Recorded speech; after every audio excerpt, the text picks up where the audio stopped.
घर जान दी, मेरा माँ प्यो घर रह गया तां ही मरे। ਉਹਨਾਂ ਨੂੰ ਨਿਕਲ ਨਹੀਂ ਦਿੱਤਾ, ਤੁਹਾਡੇ ਵਾਲਦੈਨ ਨੂੰ? ਉਹਨਾਂ ਨੂੰ ਨਿਕਲ ਨਹੀਂ ਦਿੱਤਾ।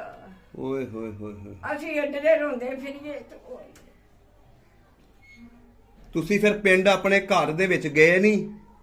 ਫਿਰ ਕਿੱਥੋਂ ਗਏ ਆ ਘਰ, ਬਾਹਰ ਦੀ ਬਾਹਰ ਹੀ ਵੱਜੜੀਆਂ। ਫਿਰ ਤੁਹਾਡੇ ਨਾਲ ਕੌਣ ਕੌਣ ਸੀ ਉਸ ਵੇਲੇ? ਸਾਡੇ ਚਾਚੇ ਤਾਇਆਂ ਦੇ ਸੀਗੇ, ਹੋਰ ਕੋਈ ਨਹੀਂ ਸੀ। ਸਾਡੇ ਬਥੇਰੇ ਜੀ ਪੂਤ ਸਾਰੇ, ਗੱਡੀਆਂ ਗੱਡੇ ਕਾਰਾਂ ਅਗਲਿਆਂ ਨੇ ਜੋੜ ਲਈਆਂ।